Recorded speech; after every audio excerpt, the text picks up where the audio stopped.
अगम को बस इतना महसूस हुआ कि उसकी स्टील ऑफ फिस्ट वाली आर्म कांप रही है और उसके पैर कमजोर पड़ रहे हैं। उसने आंसू की तरफ देखा और उसे एक अजीब सी दहशत ने घेर लिया।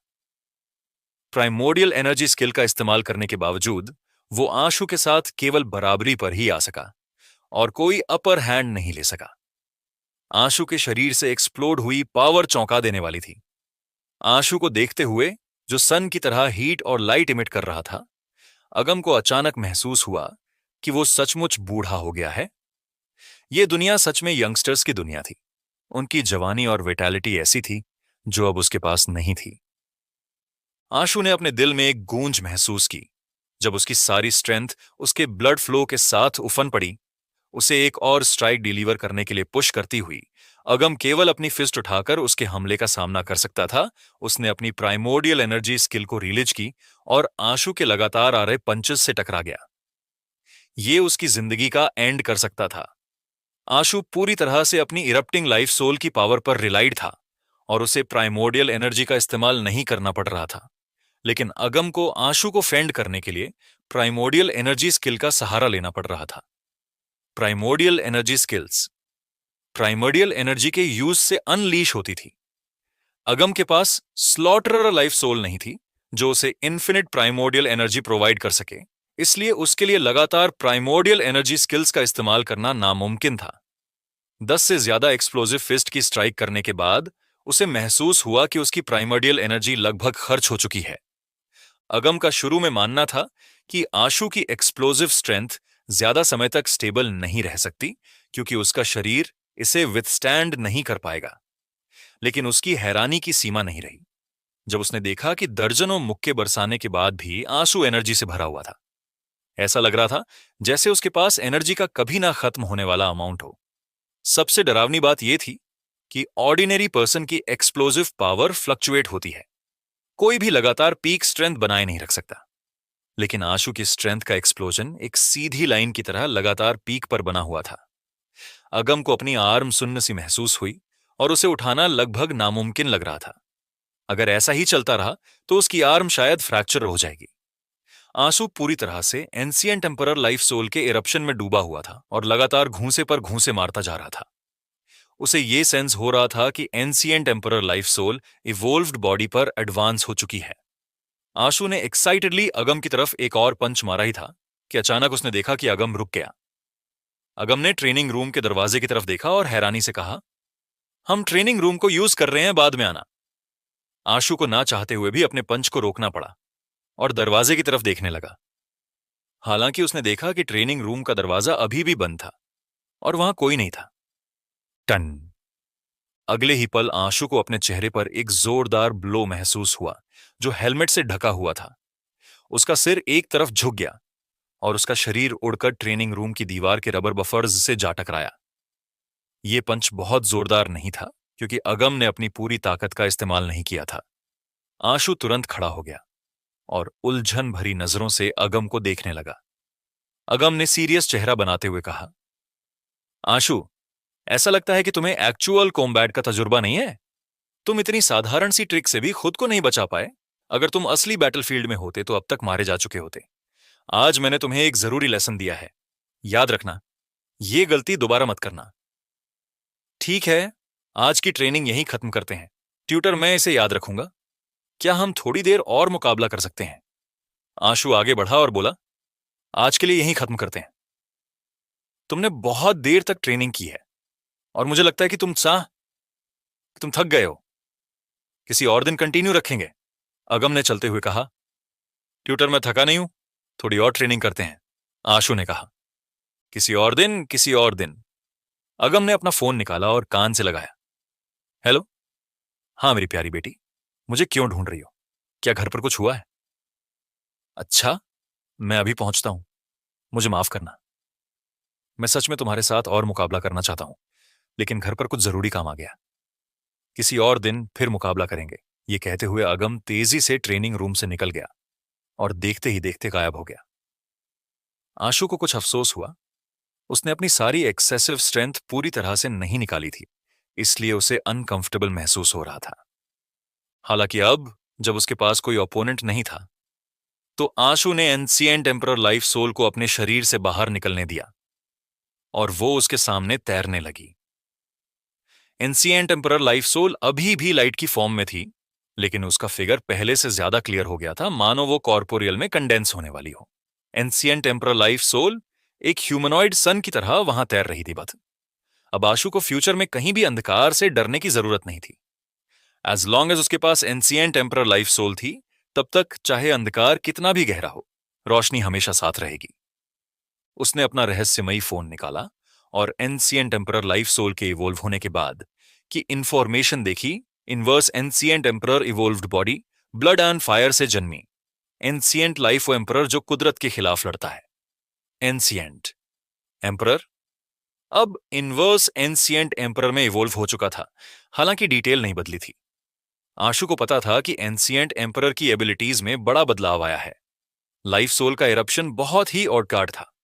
यहां तक कि जो लोग सेम प्राइमोर्डियल एनर्जी आर्ट की प्रैक्टिस करते थे, वे अपनी अलग अलग फिजिक और इनसाइट्स की वजह से अलग अलग लाइफ सोल्स कंडेंस करते थे, और लाइफ सोल का इवोल्यूशन आदमी की पर्सनल इनसाइट्स और ग्रोथ के आधार पर और ज्यादा डिफरेंसेस क्रिएट कर देता है। आशु को महसूस हुआ कि इनवर्स एंशिएंट एम्परर न केवल उसकी स्ट्रेंथ और स्पीड को एनहांस करती है, बल्कि उसे एनर्जी की एंडलेस स्ट्रीम भी प्रोवाइड कर सकती है। इसके स्पेसिफिक्स जानने के लिए उसे शायद अपरेटस पर टेस्ट करने की जरूरत होगी।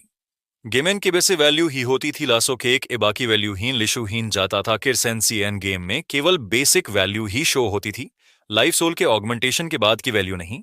इसलिए आशु नहीं जानता था कि इनवर्स एंशिएंट एम्परर के ऑगमेंटेशन के अंडर उसके अलग अलग एट्रीब्यूट्स कैसे थे। सच में इंसानों के साथ मुकाबला करना ज्यादा रोचक है। अगली बार मैं ट्यूटर अगम को फिर से ढूंढूंगा ताकि और मुकाबले कर सकूं। आशु ने म्यूटेटेड स्टोन ची को वापस बुलाया और देखा कि उसकी एक टांग टूट गई थी। थैंकफुली म्यूटेटेड स्टोन ची पूरी तरह तबाह नहीं हुआ था। कंपेनियन एक प्योर एनर्जी बाइनेंडी थी, इसीलिए जब तक उसे प्राइमर्डियल एनर्जी क्रिस्टल मिलते रहेंगे, वो धीरे धीरे फ्यूचर में फिर से रिकवर हो सकता था। इनवर्स एंशिएंट एम्परर की इवोल्व्ड बॉडी से मिली इमेंस पावर ने आशु के मन स्लॉटरर को और ज्यादा इवोल्व करने की इच्छा पैदा कर दी। अगर स्लॉटरर भी इवोल्व्ड बॉडी या परफेक्ट बॉडी पर इवोल्व हो जाती, तो कौन जानता था कि ये उसे कैसी पावर प्रोवाइड करती। अनफॉर्चुनेटली आशु को अभी भी स्लॉटरर को एडवांस करने का कोई तरीका समझ में नहीं आया था उसके पास। फिलहाल इनवर्स एंशिएंट एम्परर को एडवांस करने के अलावा कोई और चारा नहीं था ताकि वो इसे परफेक्ट बॉडी तक ले जा सके। हालांकि जब आशु कुछ बार अगम से मिलने गया, तो अगम ने परिवार की जरूरी बातों जैसे बहानों से जल्दी जल्दी निकल जाना शुरू कर दिया। उसने आशु को मुकाबले का कोई मौका नहीं दिया। अगम के अलावा आशु के पास और कोई ओपोनेंट नहीं था जिससे वो मुकाबला कर सके, इसलिए उसने इस बात को फिलहाल अपने दिमाग के पिछले कोने में ढाल दिया और अपना टाइम गेमिंग करने में लगाने लगा। साथ ही उसने बुद्धिज्म और गॉड स्लेयर से रिलेटेड इंफॉर्मेशंस को पढ़ना शुरू कर दिया ताकि वो बाकी दो प्राइमोर्डियल एनर्जी आर्ट्स के साथ भी लाइफ सोल्स को कंडेंस कर सके। जब आशु फिर से पॉइजन वर्म पूल गया और पॉइजन वर्म को मारा, तो एक और primordial energy skill crystal drop हुआ, लेकिन अब उसे इसकी कोई खास परवाह नहीं थी। पॉइजन वर्म से प्राइमोर्डियल एनर्जी स्किल ड्रॉप होने के चांसेस काफी ज्यादा थे, लेकिन ज्यादातर समय पॉइजन ड्रैगन फिंगर 1, 2 या 4 ही ड्रॉप होती थी। कभी भी पॉइजन ड्रैगन फिंगर 3 नहीं ड्रॉप होती थी। लेकिन जब आशु ने ब्लड के रंग के अवतार को प्राइमोर्डियल एनर्जी स्किल क्रिस्टल को एब्जॉर्ब करना अलाउ किया, तब उसे हैरानी हुई जब सिस्टम ने नोटिफाई किया कि उसने पॉइजन ड्रैगन फिंगर 3 को हासिल कर लिया है। यह देखकर वो चौंक गया। मुझे एक्चुअली पॉइजन ड्रैगन फिंगर 3 मिल गई। आशु तुरंत खुशी से झूम उठा। उसने पॉइजन वर्म्स को इतनी बार मारा था कि उसे अब उबकाई आने लगी थी। यह पहली बार था जब उसे पॉइजन ड्रैगन फिंगर 3 मिली। पांचों पॉइजन ड्रैगन फिंगर इकट्ठा करने के बाद भी प्राइमोर्डियल एनर्जी स्किल के कॉलम में कोई खास बदलाव नहीं हुआ। पांचों पॉइजन ड्रैगन फिंगर अलग अलग लिस्टेड थी, जो साबित करता था कि ये सेम स्किल नहीं थी। आशु ने पांचों पॉइजन ड्रैगन फिंगर को एक साथ इस्तेमाल करना अटेम्प्ट किया और तुरंत देखा कि ब्लड के रंग के अवतार की उंगलियां गहरे काले रंग की हो गईं। ये पहले जैसी ही थी, लेकिन उसके बाद जो हुआ उसने आशु को खुश कर दिया। ब्लड के रंग के अवतार की उंगलियों पर फैला काला रंग हथेली की तरफ बढ़ने लगा। और कुछ ही पलों में उसकी हथेली भी काली हो गई। उसी समय गेम में एक नोटिफिकेशन आई, पॉइजन ड्रैगन पाम एक्वायर हुई है। आशु ने अपने स्किल कॉलम को देखा और पाया कि 5 पॉइजन ड्रैगन फिंगर गायब हो चुकी थी और उनकी जगह एक नई स्किल पॉइजन ड्रैगन पाम आ गई थी। Poison dragon palm rank 10 epic. Ashu वाकई हैरान था। यह पहली बार था जब उसने किसी प्राइमोर्डियल एनर्जी स्किल को शुरुआत से ही रैंक 10 पर देखी थी। आशु की जानकारी के अनुसार प्राइमोर्डियल एनर्जी स्किल क्रिस्टल केवल रैंक 9 तक ही मिलते थे। रैंक 10 तक पहुंचने के लिए इंसान को खुद इसे कॉम्प्रिहेंड करना पड़ता था, लेकिन पॉइजन ड्रैगन पाम बिना किसी कॉम्प्रिहेंडिंग के ही रैंक 10 पर थी। ये वाकई पावरफुल थी। आशु सोचने लगा कि वो इस मुश्किलों से हासिल की गई पॉइजन ड्रैगन पाम को टेस्ट कहां कर सकता है। तुरंत उसने अंडरग्राउंड पूल सिटी में खोजबीन शुरू कर दी, इस उम्मीद में कि उसे कोई स्वॉर्ड फैंग फिश या जेड टोड मिल जाए जिस पर वो इस पाम की स्ट्रेंथ को टेस्ट कर सके। हालांकि आशु को हैरानी तब हुई जब उसे एक रेयर इलेक्ट्रिक ईल मिली। भले ही ये मुस्कान बब्बर की म्यूटेटेड इलेक्ट्रिक ईल जितना पावरफुल नहीं थी, लेकिन टेस्ट के लिए ये इनफ थी। इपिक प्राइमोर्डियल एनर्जी स्किल के तौर पर जब आशु ने पॉइजन ड्रैगन पाम का इस्तेमाल किया तो उसे कोई खास स्ट्रेंथ महसूस नहीं हुई। ये पॉइजन ड्रैगन फिंगर की तरह ही लग रही थी। ना तो कोई स्पेशल रिएक्शन हुआ, ना ही कोई हवा का झोंका उठा और ना ही किसी तरह की डिवाइन लाइट इमिट हुई। यहां तक कि कोई जहरीली गैस भी नहीं निकली। उसकी हथेली के काले होने के अलावा कुछ खास नहीं हुआ। उसकी स्ट्रेंथ भी सही से रिलीज नहीं हो पाई। कहीं ये भी पॉइजन ड्रैगन फिंगर की तरह बेकार तो नहीं, आशु ने मन ही मन सोचा और घोस्ट स्टेप्स का इस्तेमाल करके इलेक्ट्रिक ईल के ऊपर जाकर उसकी पीठ पर हमला कर दिया। पानी के छींटे उड़ते ही आशु की हथेली इलेक्ट्रिक ईल की पीठ पर जा लगी, जिससे ईल पानी में धंस गई। लेकिन आशु ने देखा कि उसके हमले से ईल के एक भी स्केल को नुकसान नहीं पहुंचा। उल्टा इलेक्ट्रिक ईल ने उसे एक जोरदार झटका दिया, जिससे उसका शरीर सुन्न हो गया और वो लगभग पानी में गिर ही गया। ये क्या बकवास है। इतनी मेहनत के बाद मिली इस प्राइमोर्डियल एनर्जी स्किल का ये हाल। आशु तुरंत उदास हो गया। पानी के सरफेस पर लहरें उठीं और इलेक्ट्रिक ईल बहुत तेजी के साथ दूर भागने लगी। आशु का पीछा करने का बिल्कुल मन नहीं था। इतनी मेहनत से गेमिंग करने के बाद उसमें कुछ उम्मीदें थीं, लेकिन उसने सोचा भी नहीं था कि पॉइजन ड्रैगन पाम इतनी बेकार होगी। ये तो बस बेकार पॉइजन ड्रैगन फिंगर का एडवांस वर्जन लग रही थी। हालांकि जब भागती हुई इलेक्ट्रिक ईल लगभग 200 मीटर दूर तैर चुकी थी, तभी वो अचानक पानी में रुक गई। कुछ ही पलों बाद आंसू ने देखा कि इलेक्ट्रिक ईल पेट ऊपर किए पानी के सरफेस पर तैरने लगी। उसी समय गेम में एक नोटिफिकेशन आई, इपिक क्रिएचर इलेक्ट्रिक ईल मारी गई, डायमेंशनल क्रिस्टल डिस्कवर हुआ है। यह देखकर आंसू आंसू मुंह हैरानी से ओ की शेप में चौड़ा हो गया। जब उसने इलेक्ट्रिक ईल की लाश से एक डायमेंशनल क्रिस्टल ड्रॉप होते देखा तो वो तुरंत उसे लेने के लिए दौड़ा, इससे पहले कि वो पानी की गहराई में डूब जाए। ये पॉइजन ड्रैगन पाम तो काफी दिलचस्प है देख। आशु सरप्राइज्ड था। उसने एक्चुअली सिर्फ एक ही हमले से इलेक्ट्रिक ईल का काम तमाम कर दिया था।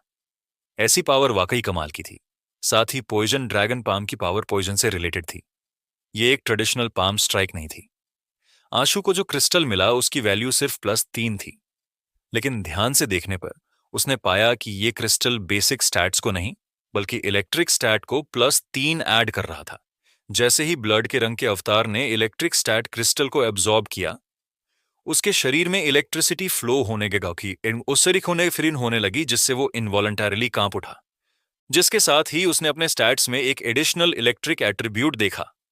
हालांकि ये केवल 3 पॉइंट के साथ सबसे लो था, लेकिन यही उसे संतुष्ट करने के लिए काफी था। After all special stat crystals की ड्रॉप रेट बहुत कम होती है। उसकी किस्मत काफी अच्छी थी कि उसे सिर्फ एक इलेक्ट्रिक ईल को मारकर यह मिल गया। लगता है हाल ही में मेरा लक इंक्रीज हुआ है। अब समय आ गया फिर से बेबी टाइगर का शिकार करने का। आशु ब्लड के रंग के अवतार को बिन्यंग केव में ले गया, लेकिन वो बिना किसी कामयाबी के लौटा। खैर, आशु निराश नहीं हुआ। डेंजन स्विच करने के बाद वो सहारनपुर बैटलफील्ड की तरफ बढ़ा। आशु के टारगेट 9 जंजीरों में बंधे काले ड्रैगन थे। वो ये टेस्ट करना चाहता था कि पॉइजन ड्रैगन पाम की पावर कितनी है और उसकी लिमिट्स क्या हैं, इलेक्ट्रिक ईल को पॉइजन से मारना आशु के लिए बेकार था। ओवरलॉर्ड स्वॉर्ड और ट्रांसेंडेंट फ्लाइंग इमॉर्टल के कपल से वो बिना किसी परेशानी के इलेक्ट्रिक ईल को मार सकता था। उसे उसके पास जाने की भी जरूरत नहीं थी और न ही उसे अपने हाथ से डायरेक्ट इलेक्ट्रिक ईल को छूने की जरूरत थी। वो 9 काले ड्रैगन्स पर हाथ आजमाना चाहता था क्योंकि वो दूसरे मिथिकल क्रिएचर्स को छू भी नहीं सकता था। केवल जब वे काले ड्रैगन जंजीरों में बंधे होते और फिजिकली रिस्ट्रेन होते, तभी उसके पास उन्हें मारने का कोई मौका होता। आशु ने पहले ओवरलॉर्ड स्वॉर्ड और लॉस्ट कंट्री की टेलीपोर्टेशन एबिलिटी का इस्तेमाल करके एक काले ड्रैगन को छेड़ा था, लेकिन ओवरलॉर्ड स्वॉर्ड की नोक सिर्फ थोड़ी सी ही अंदर घुसी थी। वो ड्रैगन के स्केल्स को भी पेनिट्रेट नहीं कर पाया, तो काले ड्रैगन को मारना तो दूर की बात थी। जब तक आशु काले ड्रैगन पर एक ही जगह पर लगातार हजारों हमले नहीं कर देता, तब तक उसे मारने उसके लिए मुमकिन ही नहीं था। हालांकि 9 काले ड्रैगन के कंबाइन हमलों के अंडर भले ही उनके एक्शंस को रिस्ट्रेन किया गया था, वे अल्टीमेटली मिथिकल क्रिएचर्स थे, इसीलिए आशु उनकी सीज के अंडर ज्यादा देर तक नहीं टिक सकता था। कुछ 100 बार सोर्ड चलाना तो बस एक ख्वाब था। वो ये मानने में खुश होगा कि वो बिना मरे कुछ बार हमला कर सका। हालांकि अगर पॉइजन ड्रैगन पाम एक्चुअली काले ड्रैगन को मारने के लिए पॉइजन का काम कर सकती थी, तो आशु के पास एक आइडिया आया। शायद इससे उसे काले ड्रैगन को मारने का एक मौका मिल सकता था। बेशक इस तरह से वो लॉस्ट कंट्री की टेलीपोर्टेशन का इस्तेमाल करके काले ड्रैगन के पास नहीं पहुंच सकता था। उसे पॉइजन ड्रैगन पाम से काले ड्रैगन पर स्ट्राइक करनी होगी, फिर टेलीपोर्टेशन का इस्तेमाल करके भागना होगा। अगर ब्लड के रंग का अवतार मारा जाता, तो भले ही पॉइजन ड्रैगन पाम सच में काले ड्रैगन को मारने के लिए पॉइजन यूज कर सकता था, तब भी वो बेकार हो जाता। जब ब्लड के रंग का अवतार मर जाएगा, तो उसे रीस्पॉन होना होगा। तब काले ड्रैगन को मारने का क्या फायदा? इसीलिए जब आशु ने इस बारे में सोचा, तो उसने महसूस किया कि वो अपनी मूवमेंट टेक्निक का इस्तेमाल करके काले ड्रैगन के पास पहुंच सकता था और फिर एक पॉइजन ड्रैगन पाम डिलीवर कर सकता था। फिर वो लॉस्ट कंट्री की टेलीपोर्टेशन एबिलिटी का इस्तेमाल करके भाग सकता था। इसके बाद उसे सिर्फ काले ड्रैगन के मरने के लिए पॉइजन के इन्फ्लुएंस में आने का इंतजार करना होगा। यही एक तरीका था जिससे वो एक मिथिकल क्रिएचर को मार सकता था।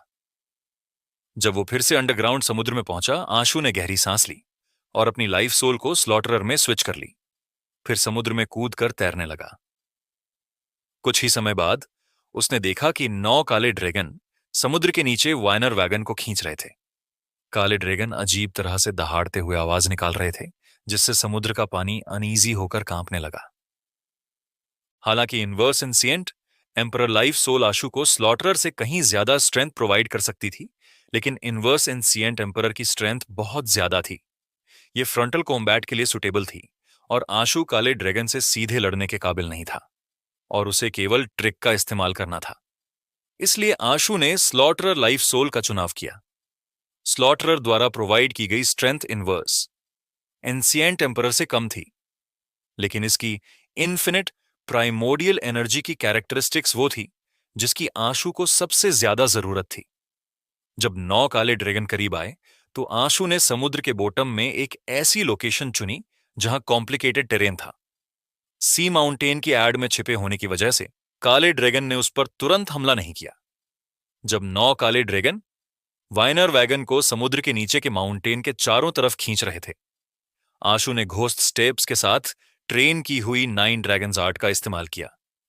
वो समुद्र में किसी ड्रैगन बीस्ट की तरह तेजी से तैरते हुए अपने सामने काले ड्रैगन के ब्लैक होल जैसे मुंह को डॉज करते हुए वाइनर वैगन के नीचे पहुंच गया। इससे पहले कि 9 काले ड्रैगन उसे घेर पाते, आशु के पास काले ड्रैगन को डायरेक्ट अप्रोच करने की एबिलिटी नहीं थी, अनलेस वो टेलीपोर्टेशन का इस्तेमाल नहीं करता। हालांकि अगर वो वाइनर वैगन की प्रोटेक्शन पर रिलाई रहता, तो सिचुएशन अलग होती। 9 काले ड्रैगन जीरो में बंधे थे वे वाइन वह के नीचे ही हूते थे से की भी हो जाती थी जिस एशुआ एंड 9 काले ड्रैगन जंजीरों में बंधे हुए थे और वे वाइनर वैगन के नीचे नहीं पहुंच सकते थे। इसी वजह से उनकी मोबिलिटी और भी वीक हो जाती थी, जिससे आशु वाइनर वैगन के नीचे छिप सका। जब उसने देखा कि एक काले ड्रैगन का सिर नीचे की तरफ बढ़ रहा है, तो उसने पॉइजन ड्रैगन पाम से हमला किया। काले ड्रैगन ने बहुत तेजी से रिएक्ट किया। आशु पहले ही काफी पास था, लेकिन फिर भी उसने समय रहते रिएक्ट किया। उसने जोरदार दहाड़ मारी और एक खौफनाक साउंड वेव आशु के शरीर से जा टकराई, जिससे वो दूर तैर गया। वो उसे पॉइजन ड्रैगन पाम से टच करने में नाकाम रहा। ब्लड के रंग के अवतार का शरीर पानी के फ्लो के साथ अनकंट्रोलेबली बाहर उड़ गया। इससे पहले कि आंसू ब्लड के रंग के अवतार को स्टेबल कर पाता, कुछ काले ड्रैगन उस पर झपट पड़े और उसे घेर लिया। एक काले ड्रैगन ने ब्लड के रंग के अवतार को लपेट लिया और गेम की स्क्रीन ब्लैंक हो गई। पॉइजन ड्रैगन पाम को काम करने के लिए हथेली को शरीर से छूना जरूरी होता है। यह अच्छा नहीं है। अगर यह दूरी से किसी को चोट पहुंचाने में कामयाब हो तो चीजें बहुत आसान हो जाएंगी। आशु के पास खून की बूंद गिराने के अलावा कोई और चारा नहीं था ताकि वो फिर से जिंदा हो सके। इस बार आशु ने अपने पिछले एक्सपीरियंस से सबक लिया।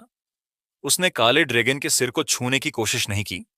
इसके बजाय उसने वाइनर वैगन की कंसीलमेंट का इस्तेमाल किया ताकि काले ड्रैगनों के हमलों से बच सके। फिर वो वाइनर वैगन के पीछे कूद गया। जब एक काला ड्रैगन उसके पास आकर गोल घूमने लगा तो उसने पलटकर काले ड्रैगन के शरीर की तरफ बढ़ना शुरू कर दिया और पॉइजन ड्रैगन पाम से ड्रैगन के स्केल पर हमला किया। सक्सेसफुल पाम स्ट्राइक के बाद आशु पूरी तरह एक्सपोज हो गया। 9 काले ड्रैगनों ने एक सर्कल फॉर्म किया जिससे आशु के लिए भागना नामुमकिन हो गया। आशु ने तुरंत गॉडफिनेरा प्राइमोर्डियल एनर्जी आर्ट पर स्विच किया और लॉस्ट कंट्री उसकी अंगुली पर अपीयस हो गई। एक काले ड्रैगन ने पहले ही ब्लड के रंग के अवतार को अपने मुंह में खींच लिया था। जैसे ही ब्लड के रंग के अवतार का आधा हिस्सा ड्रैगन के मुंह में एंटर हुआ, उसका शरीर अचानक गायब हो गया, जिससे 9 ड्रैगन हैरान रह गए। हालांकि लॉस्ट कंट्री की टेलीपोर्टेशन डिस्टेंस बहुत कम थी।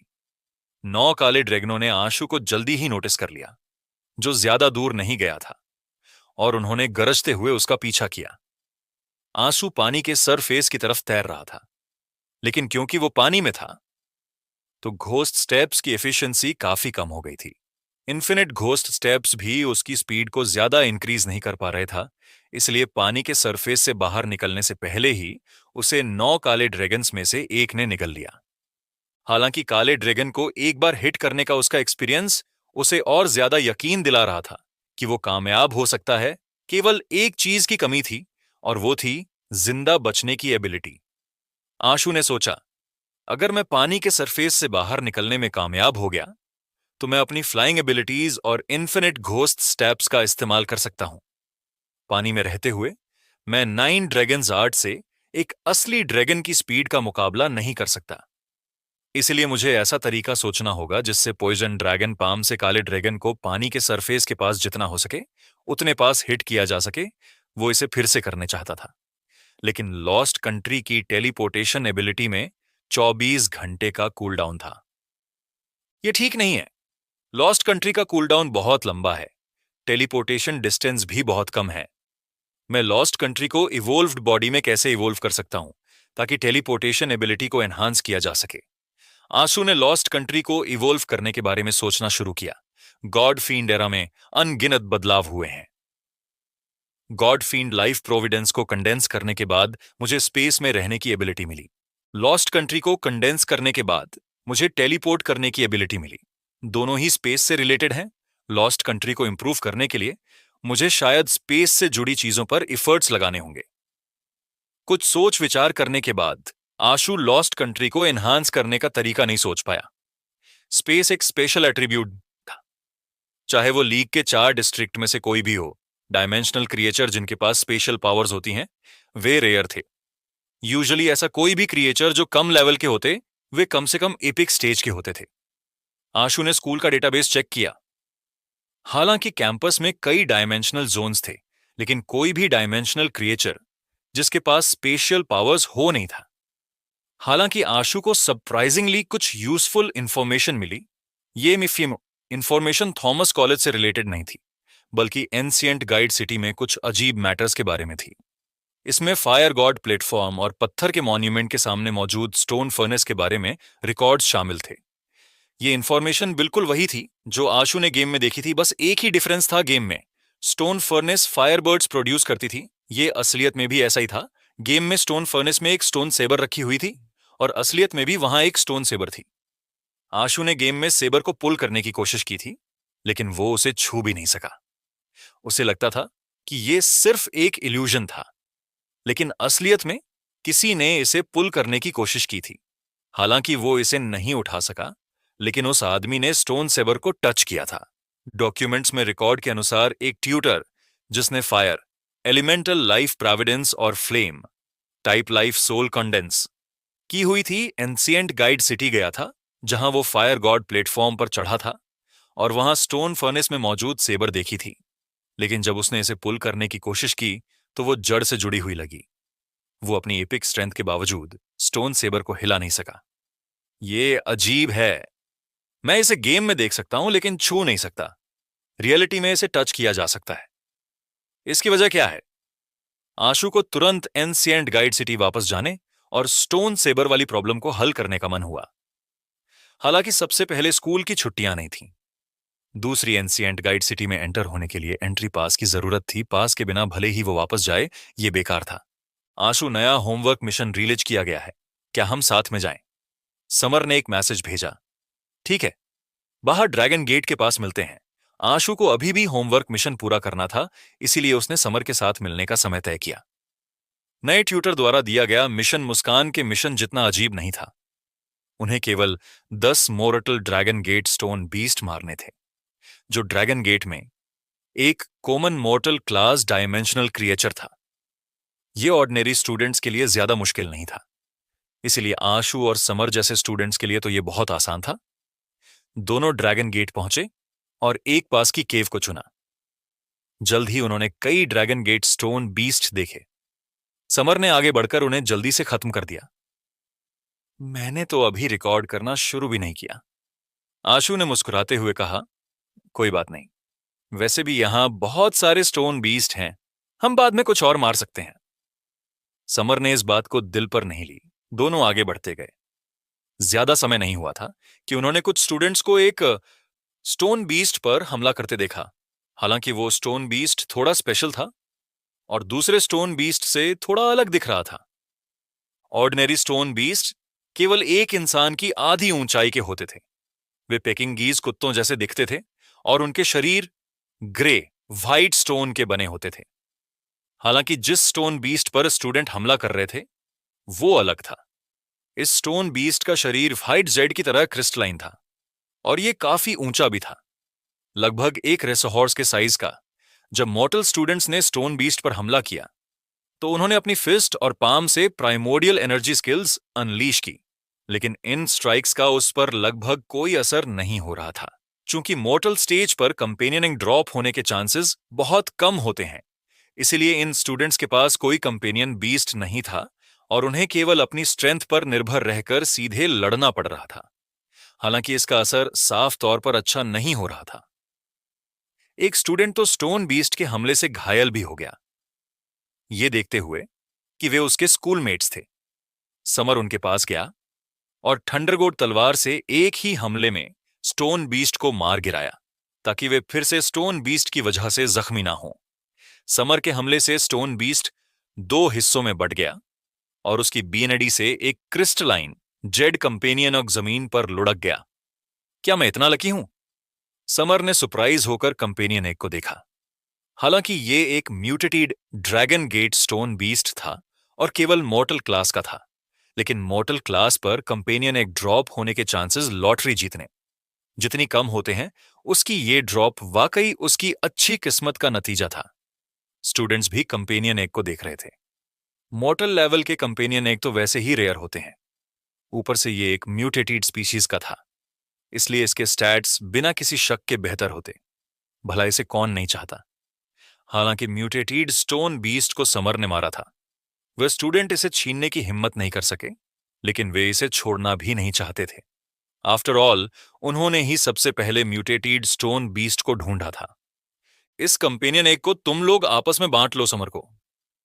म्यूटेटेड स्टोन बीस्ट के कंपेनियन एग में कोई खास दिलचस्पी नहीं थी। उसने तो बस मदद के इरादे से इसे मारा था, उसका इसे रखने का कोई इरादा नहीं था। यह सुनकर वे स्टूडेंट बहुत खुश हो गए। दो स्टूडेंट अभी भी झिझक रहे थे, लेकिन बाकी तीन स्टूडेंट्स तुरंत कंपेनियन एग के लिए झपट पड़े। उन तीनों ने किसी को भी मौका नहीं दिया और जल्द ही यह सिलसिला छीना झपटी में बदल गया। जब बाकी दो स्टूडेंट्स को होश आया तो वे भी इस छीना झपट्टी में शामिल हो गए। भला कौन कंपेनियन बीस्ट नहीं चाहता? ऑर्डिनरी स्टूडेंट्स के लिए कॉलेज के 4 सालों में लेजेंडरी स्टेज तक पहुंचना मुश्किल होता है। इसकी 3 मेन वजहें होती हैं। पहली, उनके द्वारा प्रैक्टिस की जाने वाले प्राइमोर्डियल एनर्जी आर्ट्स में कमी। दूसरी, रिसोर्सेज की कमी। और तीसरी, उनकी परसेप्टिविटी। टिपिकल प्राइमोर्डियल एनर्जी आर्ट्स में अगले लेवल पर एडवांस होने के लिए इंसाइट्स की जरूरत होती है, लेकिन लॉस्ट इमॉर्टल मंत्रा एक एक्सेप्शन था जिसमें केवल स्टैट्स को एक सर्टेन वैल्यू तक पहुंचाकर अगले लेवल पर जाया जा सकता था।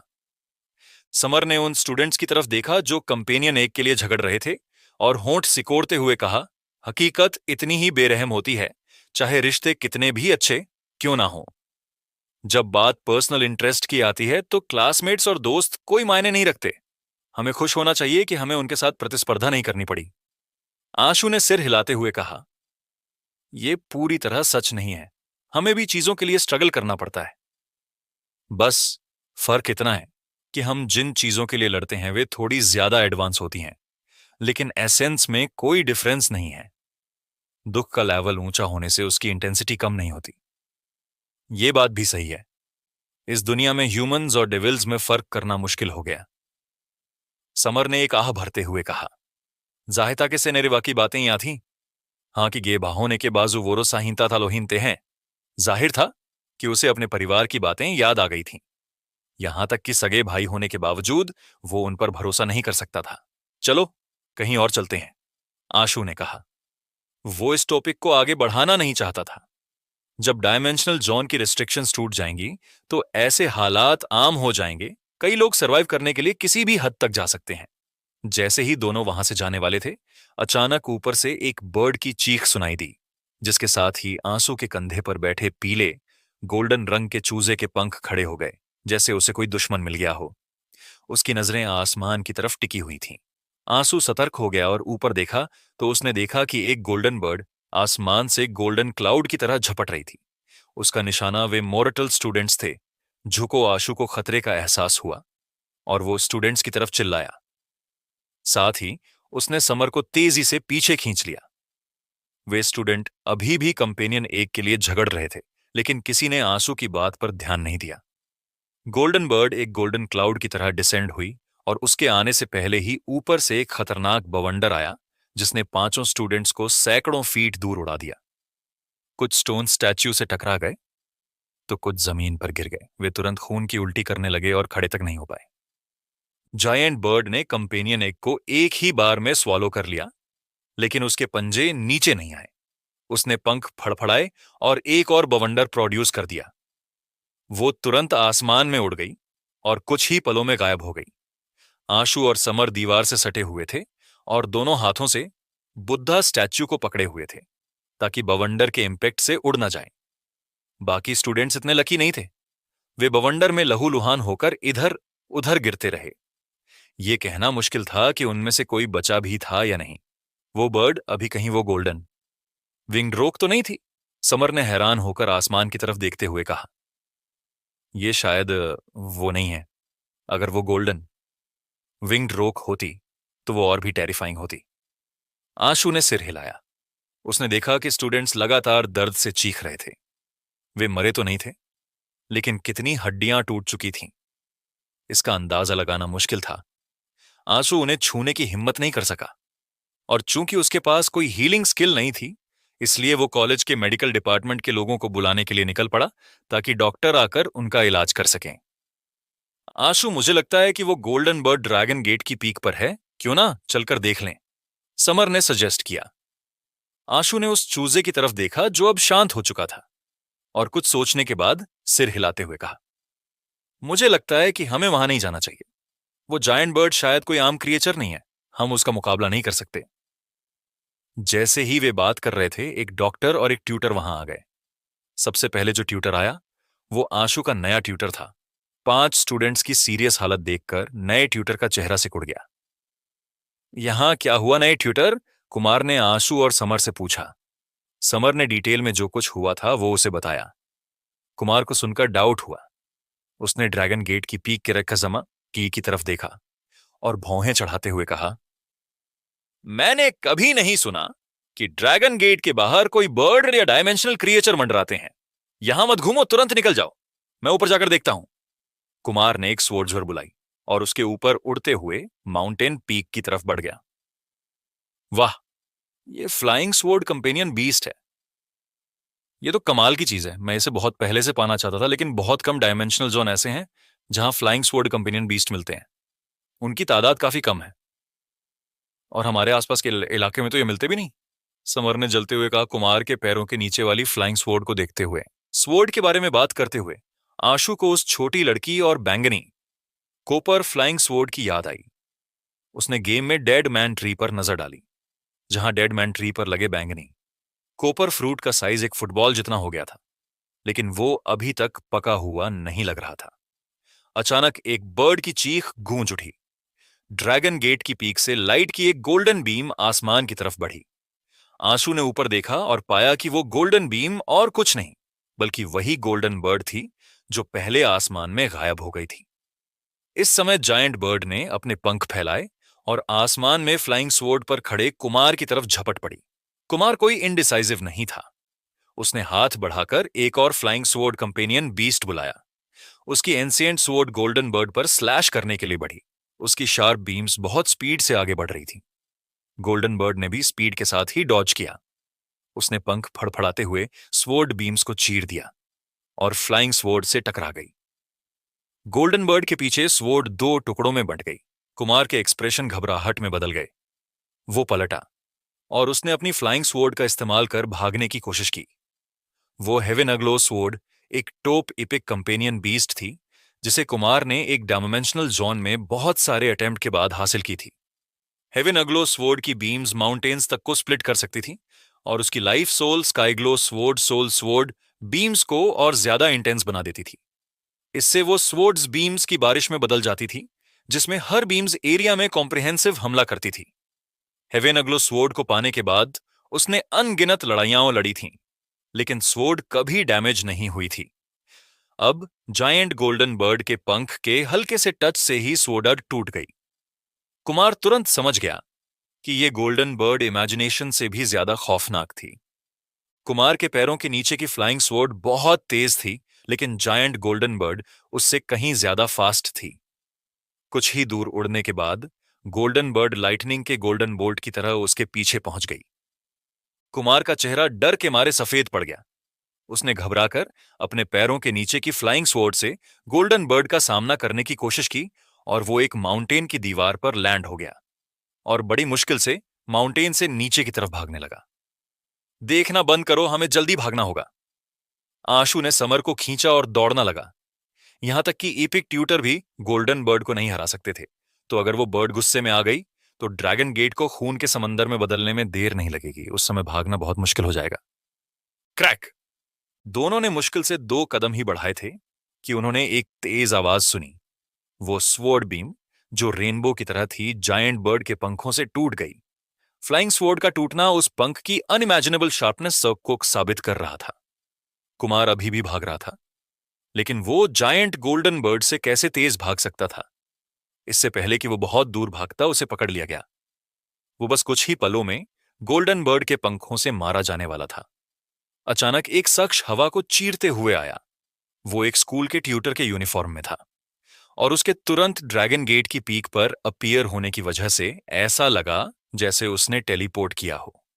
उसकी अंगुली की लहराहट से एक येलो ग्लो वाले टैलिस्मैन ने गोल्डन बर्ड की तरफ उड़ान भरी। गोल्डन जायंट बर्ड ने शार्प फ्लाइंग स्वॉर्ड के सामने खुद को शांत रखा था, लेकिन जैसे ही उसे टैलिस्मैन ग्लो दिखाई दिया, वो कुछ संकोच करने लगा। उसने अपने पंख फड़फड़ाए, कुमार को छोड़ दिया और टैलिस्मैन ग्लो को डॉज करने के लिए मुड़ गई। जो ट्यूटर अपीयर हुआ था, उसने कुछ और बार अपनी उंगलियों को फ्लिकर किया और टैलिस्मैन ग्लो गोल्डन बर्ड पर बरसने लगा। गोल्डन बर्ड ने अपने पंख फड़फड़ाए और उसके पंखों से गोल्डन रेज, जो पंखों की शेप में थी, टैलिस्मैन ग्लो के साथ टकरा गई। आसमान में हर जगह लाइट का एक्सप्लोजन हो गया। जो लोग ड्रैगन गेट के बाहर स्टॉल लगा रहे थे, वे पहले ही अपनी जान बचाकर भाग रहे थे। आशु और समर भी दौड़ रहे थे, लेकिन जब वे ड्रैगन गेट के एंट्रेंस पर पहुंचे तो वे तुरंत बाहर नहीं गए। वे दूर से खड़े होकर ट्यूटर और गोल्डन बर्ड के बीच की लड़ाई को देख रहे थे। जायंट गोल्डन बर्ड एबनॉर्मली बेरहम थी और उसने अपने गोल्डन पंखों के बवंडर के साथ ट्यूटर पर हमला किया। ट्यूटर द्वारा रिलीज किए गए टैलिस्मन ग्लोव्स भी पंखों के बवंडर से तबाह हो गया। उन्होंने गोल्डन बर्ड को कोई नुकसान नहीं पहुंचाया। आशु को चिंता होने लगी कि शायद ट्यूटर भी कुमार की तरह गोल्डन बर्ड से हारा जाएगा। तभी उसने देखा कि उसकी व्हाइट यूनिफॉर्म से ब्लैक लाइट बाहर निकलने लगी। उसके सामने ब्लैक लाइट कंडेंसम होकर एक विशाल ब्लैक रंग के ऑर्गन में ट्रांसफॉर्म हो गई। ये ऑर्गन पियानो जैसा दिखता था, जिसमें ब्लैक और व्हाइट कीज थीं, लेकिन वे साइज में कहीं ज्यादा बड़ी थीं। इसके अलावा ऑर्गन के पीछे काले मेटल के पाइप थे जो छोटे माउंटेन्स की तरह लाइंड अप थे। साथ ही पियानो कीज सीढ़ियों जैसी थीं। उनमें कई लेयर्स थीं। ऑर्डिनरी पियानो की एक ही रो के बजाय ट्यूटर ने उस जायंट गोल्डन बर्ड को नजरअंदाज कर दी जो उसकी तरफ बढ़ रही थी, और काल्म होकर ऑर्गन के सामने बैठ गया। उसकी पतली उंगलियां कीज पर प्रेस होने लगी। आशु और समर ने तुरंत एंशिएंट और सूदिंग म्यूजिक सुना। ये म्यूजिक आशु के आज से पहले सुने गए साधारण पियानो की साउंड से थोड़ा अलग था। पियानो के साउंड में ऑर्गन की हेवी और डिस्टेंट वाइब्स नहीं थी। वो आए हैं, ये चांसलर महावश का डीमोनिक ऑनर्गन थ्रोन है। वो आदमी जिसने कभी गोड्स से भी मुकाबला किया है। समर ने आसमान में ट्यूटर की तरफ खुशी भरी निगाहों से देखा। चांसलर महावश हमारे कॉलेज के चांसलर? आशु थोड़ा हैरान हुआ। वो काफी समय से थॉमस कॉलेज में था, लेकिन उसने कभी चांसलर को नहीं देखा था। आमतौर पर रोजमर्रा के काम मैनेजिंग वाइज चांसलर ही संभालते थे शायद, हालांकि मैंने उन्हें कभी नहीं देखा। लेकिन उनका डिमोनिक ऑर्गन थ्रोन बहुत फेमस है, इसमें गलती नहीं हो सकती। जब ओल्ड मास्टर शेरगिल की मौत हुई थी तो शेरगिल परिवार बिना किसी लीडर के था। सीनेट ने थॉमस कॉलेज को लीग के मैनेजमेंट के अंडर लाने की कोशिश की और पार्लियामेंट प्रताप के परिवार से किसी को एक मिथिकल कंपेनियन बीस्ट के साथ भेजा, लेकिन चांसलर महावश के डिमोनिक ऑनर्गन थ्रोन ने उन्हें अंदर जाने से रोक दिया। वे स्कूल के मेन गेट तक भी नहीं पहुंच सके और मुरझाए चेहरों के साथ वापस लौट गए।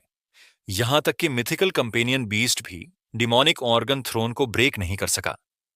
इसी इंसिडेंट ने डिमोनिक ऑर्गन थ्रोन को पूरे लीग में फेमस कर दिया। हर कोई इसके बारे में जानता है। समर ने एक्साइटेड होते हुए कहा, बोहा था चांगहाकी लियून लियार्ग कीड़ा नेग इथी नरगा से युजिगु ने। जब समर बोल रहा था, चांसलर महावश की पतली उंगलियां ऑलरेडी ऑर्गन की कीज पर डांस करने लगी थीं। ऑर्गन से ब्लीक और ओपन म्यूजिक गूंजने लगा। मेटल के पाइप्स के अंदर साउंड वेव्स गूंजी और लहरों की तरह फैलने लगीं। जायंट गोल्डन बर्ड अपने गोल्डन पंखों के बवंडर के साथ चांसलर महावश की तरफ बंदूक से निकली। गोली की तरह झपट रही थी, लेकिन म्यूजिक सुनने के बाद उसके एक्शन स्लो हो गए। जब तक वो ऑर्गन के पास पहुंची, उसने अपने गोल्डन पंखों के बवंडर को रोक लिया था। उसके चेहरे की बेरहमी गायब हो गई और उसने हमला करना बंद कर दिया। इसके बजाय उसने अपने पंख समेट लिए और ऑर्गन के पास खड़ी हो गई, मानो चांसलर महावश की म्यूजिक को सुन रही हो। आशु भी उस म्यूजिक को सुन रहा था और अनजाने में ही उसकी आंखों से आंसू बहने लगे। वहीं पास में समर पहले ही आंसुओं में डूबा हुआ था। जो स्टूडेंट अभी तक ड्रैगन गेट से नहीं भागे थे, वे भी फूट फूट कर रो रहे थे। आशु ने अपने आंसू पोंछे और उसकी आंखें आसमान में जायंट गोल्डन बर्ड पर फोकस हो गई। उसने देखा कि गोल्डन बर्ड की आंख के कोने से एक क्रिस्टलाइन आंसू रिस रहा था जो किसी भी पल गिर सकता था। चांसलर महावश की लाइफ सोल एक्चुअली एक ऑर्गन है। ये वाकई रेयर है, लेकिन मेरा मूड ऑनर्गन म्यूजिक से ज्यादा अफेक्ट नहीं होता, तो फिर मैं क्यों रो रहा हूं? आशु ने आसमान में डेमोनिक ऑनर्गन थ्रोन की तरफ हैरानी और उलझन से देखा।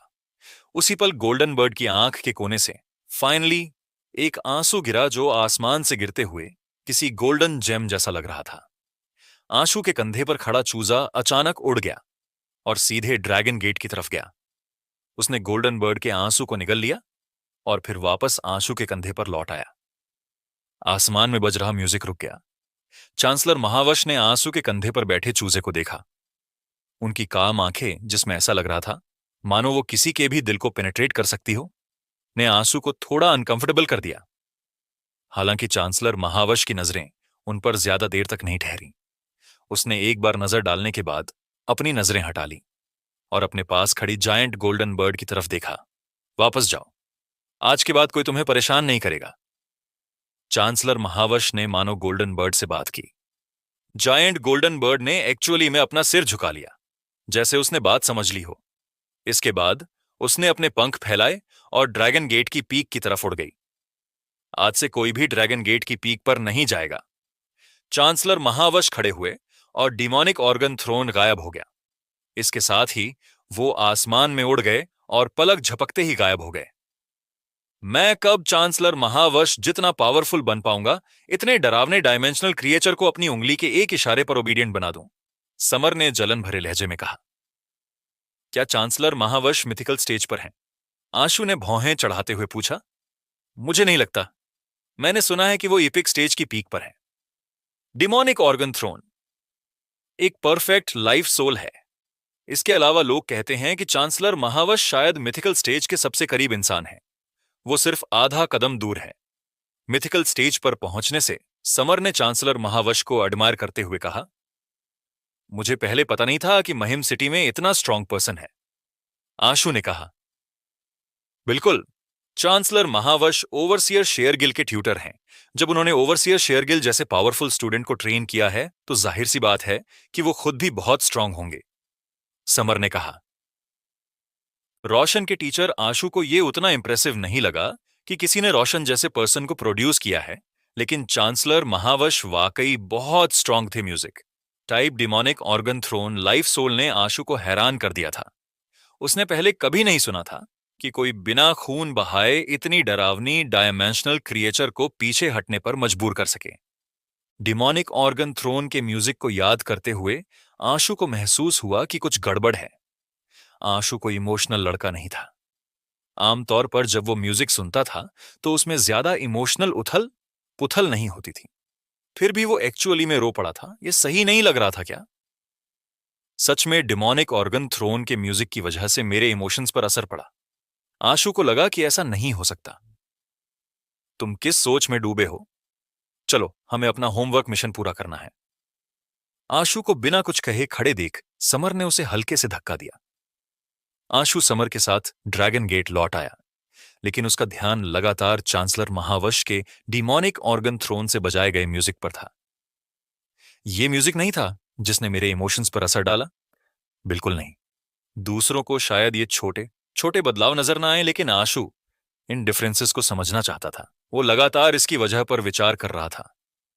अब क्या सोच रहे हो? मेरा होमवर्क मिशन पूरा हो गया है। अब तुम्हारी बारी है, समर ने कहा। अपने फोन पर आशु का वीडियो रिकॉर्ड करते हुए आशु इस समय होमवर्क मिशन करने के मूड में नहीं था। उसने तुरंत अपना बैम्बू ब्लेड निकाला और स्टोन बीस्ट के झुंड की तरफ झपट पड़ा। एक स्ट्राइक में एक स्टोन बीस्ट को मारते हुए उसने फुर्ती से 10 स्टोन बीस्ट्स को खत्म किया और फिर वापस लौटने लगा। उसने सोचा कि वो पहले साउंड टाइप पावर्स के रिगार्डिंग इंफॉर्मेशन हासिल करेगा और फिर ये समझने की कोशिश करेगा कि दैवी ऑर्गन थ्रोन के म्यूजिक ने उसके इमोशंस पर असर क्यों डाला, या फिर ये कोई और पावर थी। समर पहले से ही आशु की अजीबोगरीब हरकतों का आदी था, इसीलिए उसने उससे ज्यादा सवाल नहीं किए। ड्रैगन गेट से बाहर निकलने के बाद आशु स्कूल की लाइब्रेरी की तरफ चला गया। वहां की इंफॉर्मेशन इंट्रानेट से ज्यादा कॉम्प्रिहेंसिव थी। जल्दी ही उसने म्यूजिक से रिलेटेड सेक्शन को ढूंढ लिया। वहां दर्जनों मीटर लंबे बुकशेल्व्स की 4 रोज थीं, जिनमें म्यूजिक से जुड़ी किताबें रखी हुई थीं।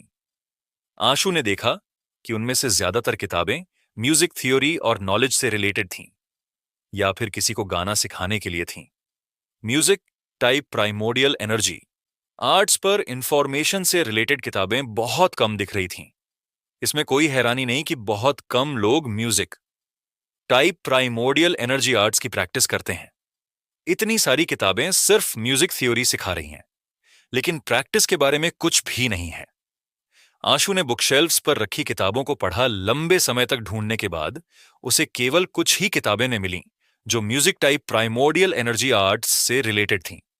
जो इन्फॉर्मेशन उसने इकट्ठी की, उससे आंसू को एहसास हुआ कि music type primordial energy arts वाकई बहुत रोचक या शायद कहें स्पेशल थी। Music type primordial energy arts का practice method typical primordial energy arts जैसा ही था, लेकिन दिलचस्प बात यह थी कि music type primordial energy arts के प्राइमोडियल एनर्जी सी काफी स्पेशल होते थे। आमतौर पर प्राइमोडियल एनर्जी आर्ट का प्राइमोडियल एनर्जी सी तीनों डेंटियंस में से किसी एक में होता है, लेकिन music type primordial energy arts फेफड़ों को प्राइमोडियल एनर्जी सी के तौर पर यूज करती हैं, जो कि बहुत रेयर है। इसके अलावा ये एवरेज पर्सन की इमेजिनेशन से अलग था। म्यूजिक वाले सेक्शन की इंफॉर्मेशन में कहीं भी म्यूजिक का इमोशंस पर असर डालने का जिक्र नहीं था। इसमें केवल म्यूजिक फ्रीक्वेंसी और ऑनसिलेशन थ्योरी का जिक्र था, और म्यूजिक टाइप पावर की डिस्ट्रक्टिव पावर मेनली साउंड के प्रेशर से आती थी।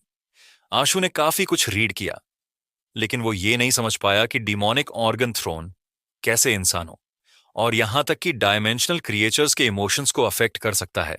हालांकि कुछ एक्स्ट्रॉर्डिनरी थ्योरी थी, लेकिन वे वेरीफाइड नहीं थी। इसके अलावा आशु को लगा कि वे थ्योरीज डिमोनिक ऑर्गन थ्रोन की पावर से मेल नहीं खाती।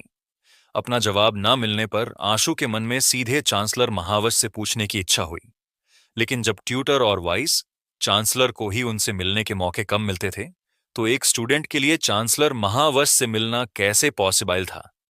लाइब्रेरी के बंद होने का समय हो गया था और आसमान में अंधेरा छा गया था।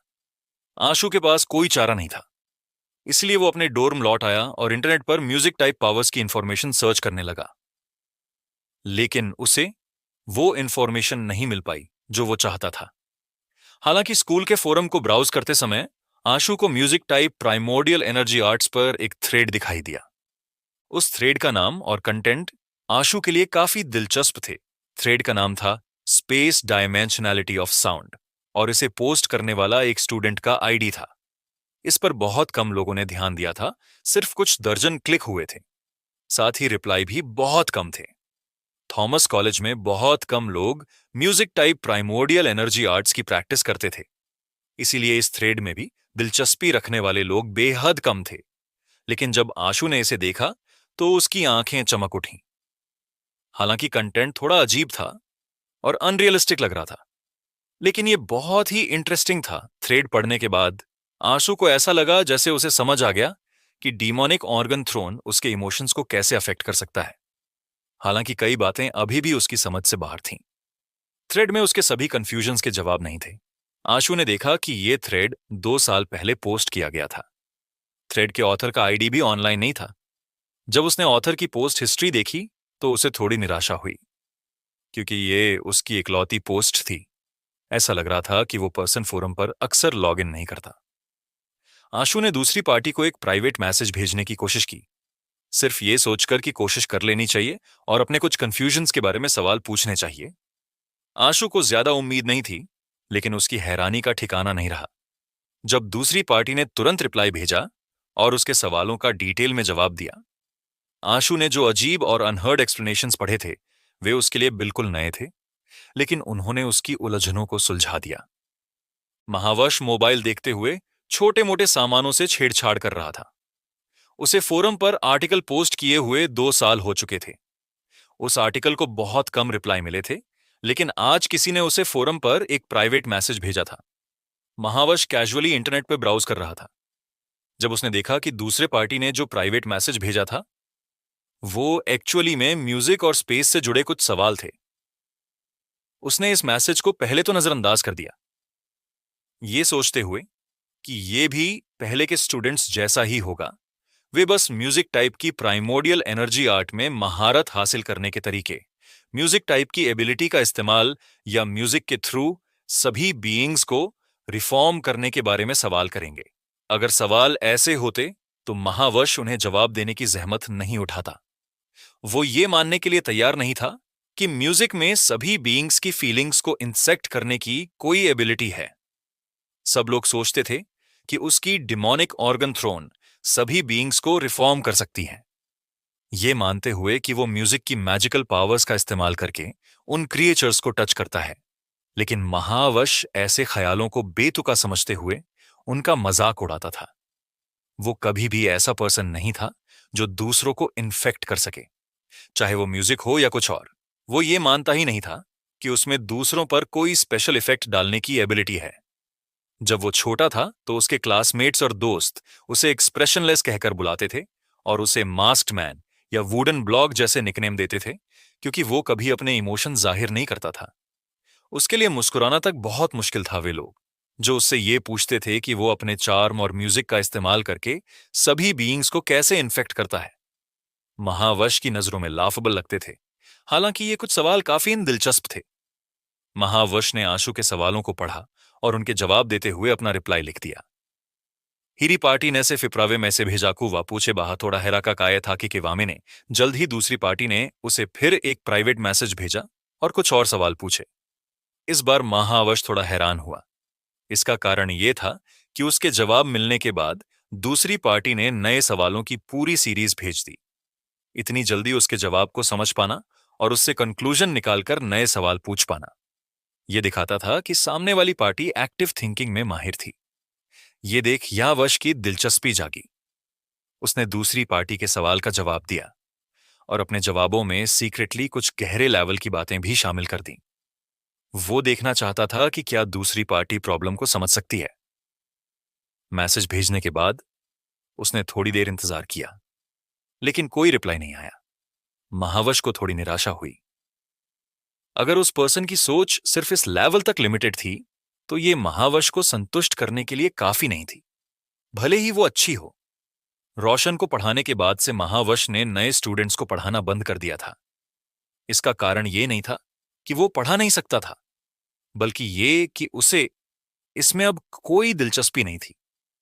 एक बार जब कोई ऐसा स्टूडेंट पढ़ाया जाए जो एक बार में सब कुछ समझ जाए और किसी भी रिलेटेड टॉपिक को जल्दी सीख ले, तो ऐसे स्टूडेंट्स को पढ़ाना जो कुछ भी जल्दी नहीं समझ पाते थका देने वाला लगने लगता है। हालांकि महावश ने कभी किसी के लिए अपना पेशेंस नहीं दिया, क्योंकि उसका पेशेंस पूरी तरह से उसकी रिसर्च पर फोकस्ड था। अगर ऐसा ना होता तो वो आज जो कुछ भी हासिल कर पाया था वो नहीं कर पाता। यहां तक कि लीग के 6 परिवार भी उसकी demonic organ throne life soul से डरते थे। हर कोई सोचता था कि वो बहुत टैलेंटेड है, लेकिन कोई ये नहीं जानता था कि उसने इसके लिए कितनी मेहनत की थी। इस एरा में हर कोई ये मानता था कि साइंस बेकार है, केवल डायमेंशनल क्रिस्टल और कंपेनियन बीस्ट ही फ्यूचर हैं। सभी लोग डायमेंशनल आइटम्स की तलाश में पूरी कोशिश कर रहे थे, लेकिन महावश अलग था। हालांकि वो प्रैक्टिस करता था, उसने कभी भी साइंटिफिक रिसर्च को नहीं छोड़ा। उसकी नजरों में वे बेमिसाल डायमेंशनल क्रिएचर एक्चुअली में कुछ खास नहीं थे। वे बस दूसरे दुनिया के क्रिएचर्स थे, शायद एलियंस से ज्यादा अलग नहीं। उनके पास जो मिस्टिकल पावर्स थीं, वे टेक्नोलॉजी जैसी ही थीं, लेकिन उन मिस्टिकल पावर्स के लॉज दूसरी दुनिया के लॉज थे जो लीग के नियमों से पूरी तरह अलग थे। इसीलिए वो हमेशा उनके पावर सिस्टम को स्टडी करता रहा। जिन चीजों पर उसने सबसे ज्यादा रिसर्च की, उनमें एक थी स्पेस। बाकी लोग इमेजिन करते थे कि डिमोनिक ऑर्गन थ्रोन में म्यूजिक का एट्रीब्यूट है या ये एक म्यूजिक टाइप की लाइफ सोल है, लेकिन वे पूरी तरह गलत थे। असल में डिमोनिक ऑर्गन थ्रोन कभी भी म्यूजिक टाइप की थी ही नहीं, बल्कि ये स्पेशियल टाइम लाइफ सोल थी। म्यूजिक केवल डिमोनिक ऑर्गन थ्रोन द्वारा स्पेशियल में इंटरफियर करने का एक तरीका था। इसमें म्यूजिक की कोई इन्फेक्शियस एबिलिटी नहीं थी। वो जो म्यूजिक बजाता था उसका मेन गोल साउंड की फ्रीक्वेंसी को बदलना और लिविंग क्रिएचर के ब्रेन की फ्रीक्वेंसी को अफेक्ट करना था। ये एक लाजवाब टेक्निक थी, न कि उसका कोई स्पेशल टैलेंट। महावश ने सोचा था कि यह मामला यहीं खत्म हो जाएगा, लेकिन उसकी हैरानी की बात यह थी कि उसे एक और प्राइवेट मैसेज मिला। ये उसी आईडी से था। इसमें कुछ और सवाल थे। इन सवालों को देखने के बाद महावश ट्रूली इस पर्सन को लेकर इंट्रिग्ड हो गया। इन सवालों से वो ऑलरेडी ये समझ गया था कि सामने वाले ने ये अंदाजा लगा लिया था कि demonic organ throne music type का नहीं बल्कि स्पेशल टाइप का है। इस तरह के सवालों के बारे में सोचने के लिए यह पर्सन जरूर उन लोगों में से एक होना चाहिए जिन्होंने आज ड्रैगन गेट में मेरे और गोल्डन विंग्ड रोग के बीच की लड़ाई देखी होगी। ये कौन हो सकता है? महावश के दिमाग में एक नौजवान की इमेज आई जिसके कंधे पर एक गोल्डन चूजा बैठा हुआ था। शायद वही है, उसने सोचा। हालांकि महावश को लगा कि वो नौजवान ही हो सकता है, लेकिन उसका इस बात को कंफर्म करने का कोई इरादा नहीं था। भले ही वो आसानी से यह पता लगा सकता था कि दूसरा पर्सन कौन है, लेकिन उसने ऐसा नहीं किया। हालांकि वो पर्सन एक एक्सीलेंट नौजवान था, वो उस लेवल पर नहीं था कि महावश उसे जानने में दिलचस्पी लेता। लेकिन ऐसा बहुत कम होता है कि कोई पर्सन सीखने और सोचने के लिए तैयार हो। महावश ने आंसू के सवालों का जवाब दिया और उसे कुछ सजेशन भी दिए। इसके साथ ही उसने उसे स्पेशियल डायमेंशन से रिलेटेड कुछ फेमस वर्क्स को देखने की सलाह दी। महावश जानता था कि ये नॉलेज बोरिंग थी इस दुनिया में जो मैजिकल पावर्स से भरी हुई है। बहुत कम लोग ऐसे हैं जो बैठकर इस तरह की नॉलेज सीखने के लिए तैयार होंगे। यहां तक कि डायमेंशनल स्टॉर्म के आने से पहले भी ऐसे लोग बहुत कम थे। इस टॉपिक में बहुत सारी चीजें याद करनी पड़ती थीं और रिक्वायर्ड नॉलेज काफी ब्रॉड थी। अगर कोई इस फील्ड का एक्सपर्ट ना हो तो वो इसे समझ नहीं सकता था। इसे समझने के लिए बहुत सारी इंफॉर्मेशन पढ़नी और रेफरेंस करनी पड़ती थी। हालांकि महावश का मानना था कि अगर सामने वाले में सीखने का पेशेंस और एबिलिटी ही नहीं है तो अपना समय बर्बाद करने का कोई मतलब नहीं। इंसानों के पास जीने के हजारों तरीके होते हैं, लेकिन किसी सर्टेन एस्पेक्ट्स में आउटस्टैंडिंग अचीवमेंट्स हासिल करने के लिए बोरिंग चीजों को आनंद की तरह मानना सीखना पड़ता है। अकेलेपन को सहन करना पड़ता है। स्टीज के रास्ते पर कोई दोस्त नहीं होते, केवल कड़ी मेहनत और अपनी मंजिल की तलाश होती है। जब आशु ने महावश का मैसेज पढ़ा तो उसे आइडिया दिलचस्प लगा। उसने एक और प्राइवेट मैसेज भेजा, लेकिन इस बार महावश ने उसके सवालों का जवाब नहीं दिया और केवल एक लाइन में रिप्लाई दिया, जो जवाब तुम चाहते हो वे सभी उन बुक्स में हैं। आशु शुरुआत में केवल डिमोनिक ऑर्गन थ्रोन की स्ट्रेंथ को समझना चाहता था, लेकिन गहराई में जाने के बाद उसे रियलाइज हुआ कि demonic organ throne actually space की पावर से रिलेटेड है। यह डिस्कवरी उसे हैरान कर गई और उसकी दिलचस्पी को बढ़ा दिया। इसकी वजह यह थी कि उसकी लॉस्ट कंट्री भी स्पेस टाइप की ही थी। उसे लगा कि वो सचमुच स्पेस के बारे में नाइन लेज को स्टडी कर सकता है। अगली सुबह आशु लाइब्रेरी गया और इसके रिगार्डिंग कुछ बुक्स ली, लेकिन वो उनमें से बहुत कुछ नहीं समझ सका। उसने उनमें जिन टर्म्स, फॉर्मूलाज और लॉज को देखा वे उसके लिए नए थे, इसलिए वो पढ़ते समय रेफरेंसेस को ढूंढने पर मजबूर था। आशु को रियलाइज हुआ कि वो हाल ही में बहुत बिजी हो गया। पढ़ने के लिए बहुत सारी बुक्स थीं और यहां तक कि गेमिंग करने में बिताया जाने वाला उसका टाइम भी कम हो गया था। जब वो दोबारा लॉस्ट कंट्री का इस्तेमाल कर सकता था तो आशु अंडरग्राउंड समुद्र में गया। इस बार उसने डायरेक्ट समुद्र में जाने के बजाय ब्लड के रंग के अवतार को पानी के सरफेस के पैरेलल कंट्रोल किया। ज्यादा समय नहीं हुआ था कि समुद्र के नीचे एक बहुत बड़ी शैडो अपीयर हुई, जिसके साथ ही 9 काले ड्रैगन समुद्र से बाहर निकलते ही दहाड़ने लगे। व्हाइट शैडो ऑफ पॉइजन को सैक्रिफाइस करने के बाद आशु समुद्र में डाइव करते हुए तेजी से एक काले ड्रैगन की तरफ बढ़ा, लेकिन काले ड्रैगन की पूंछ ने एक जबरदस्त वेव उठाई जिसने समुद्र के पानी को आंसू के शरीर से टकरा दिया।